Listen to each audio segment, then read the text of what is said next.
Bonjour à tous et bienvenue. Découvrons les 7 infos de la semaine qui ont été sélectionnées pour vous. Moi, je ne connais aucun policier, aucun gendarme qui est attaqué des Gilets jaunes. Moi, je constate qu'il n'y a aucun mort à déplorer du fait des forces de l'ordre. Donc vous me parlez de répression, je vous dis c'est faux. Vous évoquez les violences policières. Moi, je recule ce terme. Parce qu'on est dans une démocratie dans laquelle les seuls titulaires de la violence... les seuls, mais c'est le terme de violence policière sémantiquement parlant. Une journaliste de Mediapart a été convoquée cette semaine par l'IGPN, l'inspection générale de la police nationale, dans le cadre de l'enquête sur les violences policières subies par une manifestante gilet jaune, Geneviève Leguet, à Nice en 2019. La journaliste de Mediapart, Pascale Pascariello, qui avait permis de démontrer les mensonges du président de la République dans une affaire de violence policière, a été entendue comme suspecte par l'IGPN, a indiqué le site d'information en ligne dans un article publié le 26 mai au soir. C'est la 4e fois en moins de 18 mois que la justice essaie de s'en prendre aux sources de Mediapart à la suite d'enquêtes embarrassantes pour l'exécutif. Peut-on également lire dans l'article. Jean-Marc Lucas, donc c'est lui qui est à la tête du dispositif à Marseille du maintien de l'ordre, et c'est lui qui a pensé le dispositif, et c'est lui qui dit c'était la guerre. Il va plus loin. Un autre élément interpelle dans son audition, il dit le RAID, l'unité d'élite qui normalement s'occupe des terroristes ou des preneurs d'otages. Ouais. Le RAID a été mobilisé le jour du 8 décembre, ça veut dire que le RAID était à l'hôtel de police, écoutait les échanges radio pour éventuellement intervenir. Donc ils mettent en place un dispositif qui est complètement aberrant et pour répondre à un mouvement social. C'est le RAID et la BRI, c'est voilà, rarement vu, et même des policiers m'ont expliqué qu'eux-mêmes étaient inquiets. La journaliste a évoqué une convocation qui pose des problèmes juridiques fondamentaux et s'apparente à un contournement du droit de la presse. Le but de cette manœuvre est de donner toute latitude à la police pour rechercher nos sources, a souligné Pascale Pascariello, dénonçant un climat de pression sur notre profession et d'intimidation vis-à-vis de nos sources.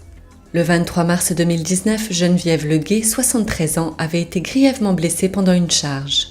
Le procureur de Nice, Jean-Michel Prêtre, a d'abord démenti tout contact physique de la part des forces de l'ordre, des propos repris par Emmanuel Macron. Puis après l'exploitation des images de vidéosurveillance, le magistrat a reconnu qu'elle avait été poussée par un policier. Le procureur a été muté à la cour d'appel de Lyon fin 2019. L'enquête sur les violences a aussi été renvoyée à Lyon.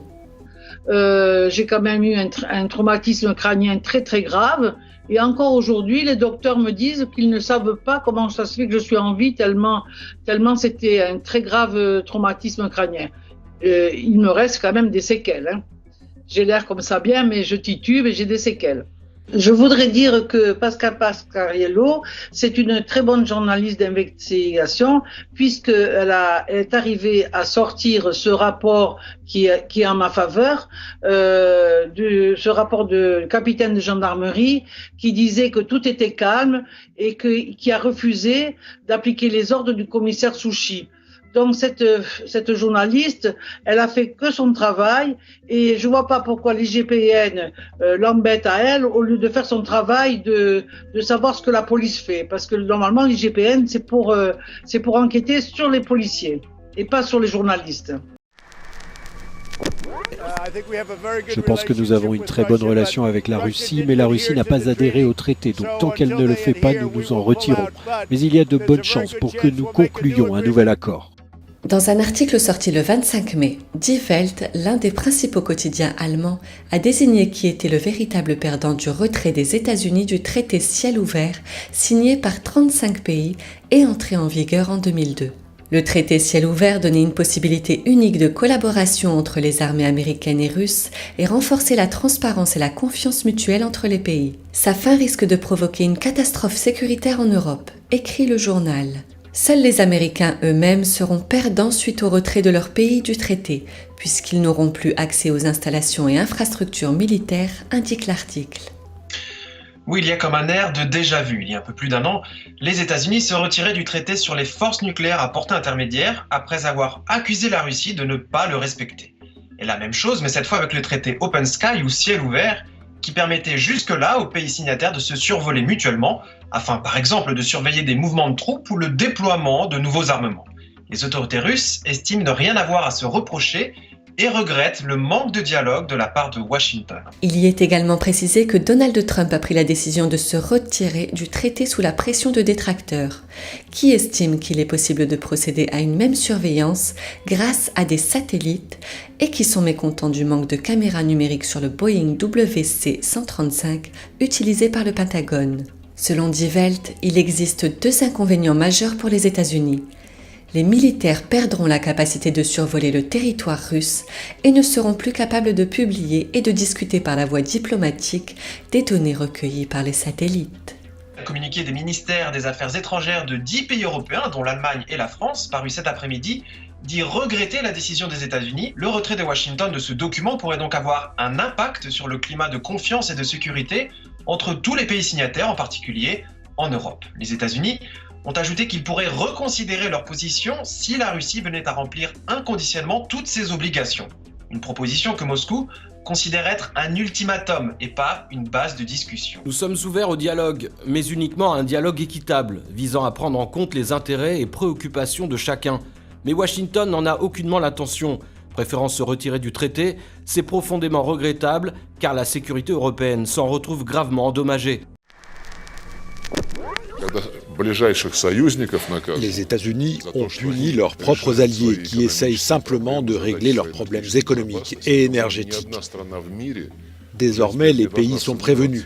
Même si Washington leur promet quelque chose, il les abandonnera. Qu'est-ce que Nord Stream 2, le gazoduc qui divise l'Europe, la Russie et les États-Unis ? Nord Stream 2 est un gigantesque investissement d'une dizaine de milliards d'euros quasiment terminé et que les États-Unis veulent sanctionner. L'ambassadeur sortant des États-Unis en Allemagne, Richard Grenell, a déclaré le 26 mai que le Congrès américain pourrait bientôt adopter de nouvelles sanctions contre Nord Stream 2. Le gouvernement allemand rejette ces sanctions, dit une porte-parole d'Angela Merkel. Elles affectent des sociétés allemandes et européennes et sont une ingérence dans nos affaires intérieures. Toute menace de sanction est une discrimination illégale à l'encontre des entreprises européennes et constitue une violation du droit international, a déclaré la société. Nord Stream 2 et les partenaires du projet continuent de croire qu'un lancement rapide de gazoduc correspond aux intérêts des consommateurs européens, à la sécurité énergétique européenne et à la compétitivité économique de l'UE, a également souligné l'opérateur. Monsieur Grenell a également appelé le gouvernement allemand à repenser fondamentalement sa politique à l'égard de la Russie. L'Allemagne, qui n'apporte pas suffisamment d'argent dans le budget de l'OTAN, doit cesser de nourrir la bête, a-t-il déclaré. La Russie espère mettre en exploitation le Nord Stream 2 au premier trimestre 2021 au plus tard. Nous poursuivrons les pourparlers comme annoncé et nous continuerons de soutenir que nous n'approuvons pas cette pratique de sanctions extraterritoriales. Alors que l'économie est à l'arrêt, qu'on approche des 500 000 cas dans le monde, les géants des technologies, les GAFAM, ont donné un peu plus de 200 millions de dollars pour soutenir la guerre contre la COVID-19. C'est 0,02 % de leur richesse. Selon le rapport conjoint de l'Association américaine pour l'équité fiscale et de l'Institut d'études politiques aux États-Unis, les milliardaires ont gagné près de 400 milliards d'euros pendant la pandémie du Covid-19. Ainsi, entre le 18 mars et le 19 mai 2020, la valeur nette des 600 plus grosses fortunes américaines a augmenté de 434 milliards de dollars, soit 398 milliards d'euros. En seulement 2 mois, ces milliardaires américains ont vu leurs capitaux bondir de 15%. Selon le document, les 5 Américains les plus riches, dont Jeff Bezos et Bill Gates, ont à eux seuls gagné 75 milliards de dollars. Au cours de cette même période, plus de 38 millions de compatriotes ont perdu leur emploi et plus de 16 millions ont probablement été privés de leur couverture d'assurance maladie.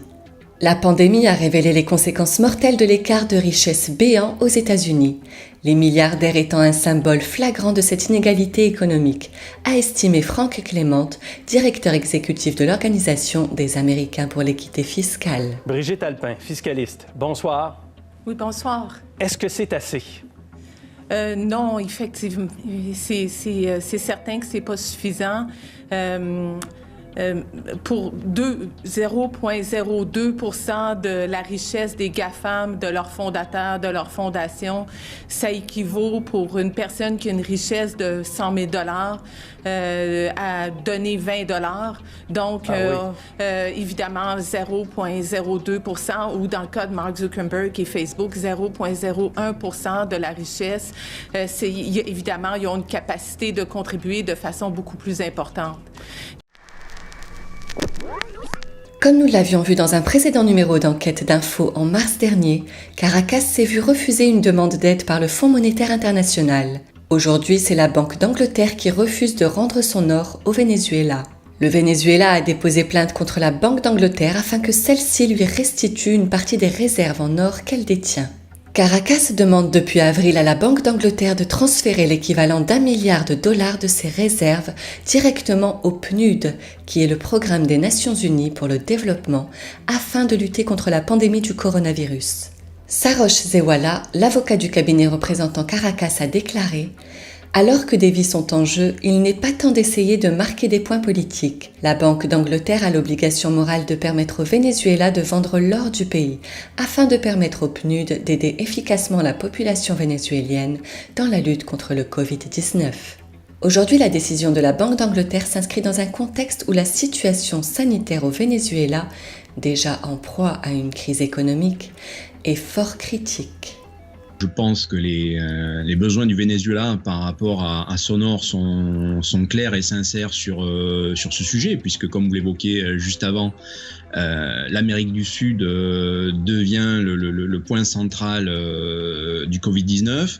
Et donc dans un contexte qui était déjà extrêmement dégradé au niveau du Venezuela, le Covid-19 se rajoute là-dessus et donc ils doivent absolument financer leurs besoins sanitaires et dans tout état de cause, ils doivent récupérer cet or qui aujourd'hui est dans la Banque d'Angleterre et on se retrouve face à un problème qui est assez classique entre le Venezuela et la Banque d'Angleterre. C'est pas la première fois que ça se passe, d'un refus de mise à disposition sous prétexte d'un gouvernement qui n'est pas reconnu. C'est spécifiquement parce que le gouvernement n'est pas reconnu par notamment les États-Unis qui souhaitent spécifiquement valoriser soit le gouvernement de Guaido, voire même un gouvernement dirigé par des militaires qui serait plus en phase avec ce que les Américains souhaitent comme projet par rapport au Venezuela. Et on sait que le pétrole vénézuélien intéresse beaucoup les États-Unis. Donc là aujourd'hui, l'or est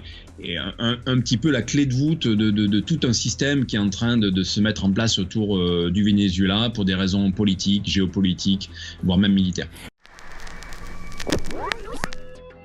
Une équipe de chercheurs a découvert une petite zone du cerveau contrôlant profondément la perception de la douleur chez la souris. Contre toute attente, au lieu d'activer la douleur, celle-ci la court-circuite et est localisée dans l'amygdale cérébrale, considérée comme le foyer des émotions et des réactions négatives comme l'anxiété. Les gens croient vraiment qu'il existe un endroit central permettant de soulager la douleur. C'est précisément pour cette raison que les placebos fonctionnent, a déclaré Fan Wang, auteur principal de l'étude. Le principal défi consistait donc à localiser cette fameuse zone cérébrale capable de l'éteindre. En utilisant des technologies développées par le laboratoire Wang, l'équipe a découvert que les neurones C-AGA étaient connectés à de nombreuses zones distinctes du cerveau, ce qui constituait une véritable surprise selon la chercheuse.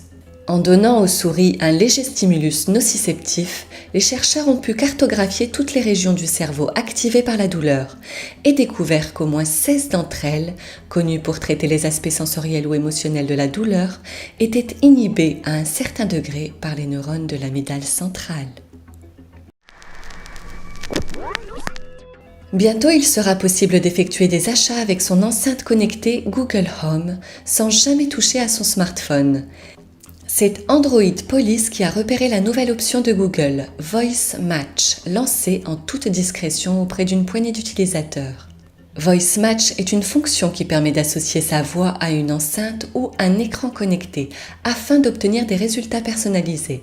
L'assistant vocal est capable de distinguer jusqu'à 6 voix différentes. Cette nouvelle fonction est conçue avant tout pour faciliter les achats avec les appareils connectés. Les paiements restent cependant limités aux achats dans les applications via Google Play et les commandes auprès des restaurants.